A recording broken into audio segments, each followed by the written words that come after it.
We all like to think we're unique individuals with our own look and style, but at some point or another, we've been told we have a doppelganger somewhere in the world.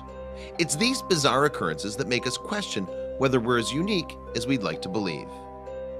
For college student Robert Shafran, it was pretty common to hear that he resembled other people, specifically another student on campus. He typically just brushed them off, but when he discovered the truth about his look-alike, a decades-long lie began to unravel. Nearly everyone has been told they have a doppelganger at some point in their life.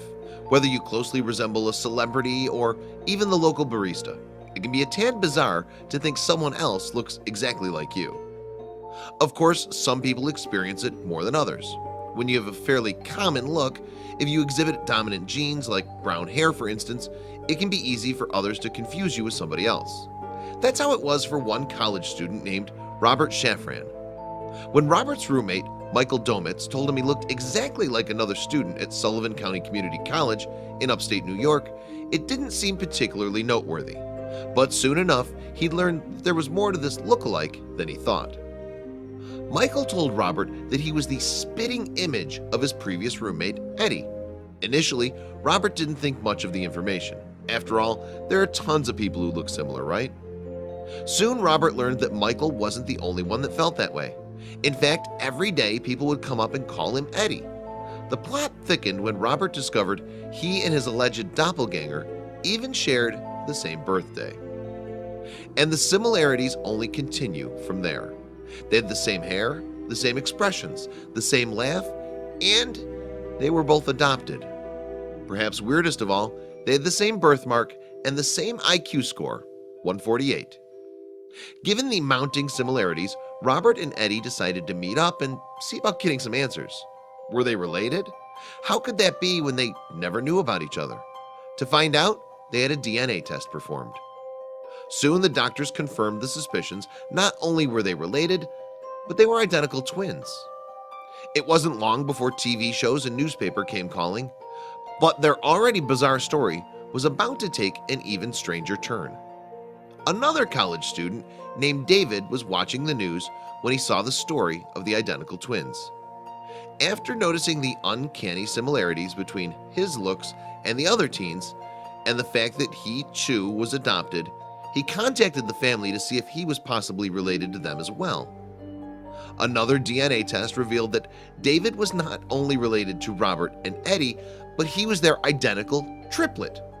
Amazingly, the boys learned through the Louise Wise Adoption Agency in New York City that they had a fourth identical quadruplet. Sadly, he died at birth. But why had they all been separated in the first place? The brothers became instant celebrities and enjoyed their similarities. Once we got together, there was a joy that I'd never experienced in my life, and it lasted a really long time, Robert remembered. But then they'd find out something concerning about their past. After their story broke, the brothers were approached by producers hoping to film a documentary called 3 Identical Strangers. The film would shed some light on the bizarre upbringing of the 3 triplets, but it ended up revealing much more than that. Initially, the adoption agency refused to reveal why the brothers had been separated at birth. But researchers for the documentary investigated the agency and discovered that there was a specific reason why the boys were divided. At the suggestion of a psychiatrist, the agency decided to participate in a nature versus nurture experiment in which the triplets were separated.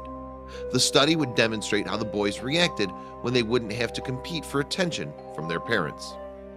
At the time, the adoptive parents were only told that their son was part of a child development study, which was actually a stipulation of their adoption. From there, the mystery just kept unraveling.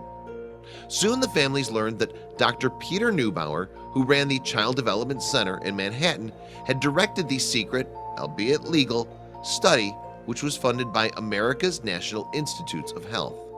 His goal was to find the truth behind the nature versus nurture debate. Once a month for 12 straight years, each family visited Manhattan to have the boys' behavior, intelligence, and personalities tested. All of the moments in their lives were filmed and analyzed by psychologists. In hopes of achieving varying results, the 3 brothers were raised in different socioeconomic households. Robert was raised in a wealthy home. Eddie in a middle-class home, and David in a working-class home. Even though the psychologists would visit the boys in their respective homes, they never mentioned anything about other siblings. David's parents were shocked when he randomly began to suspect he had a brother.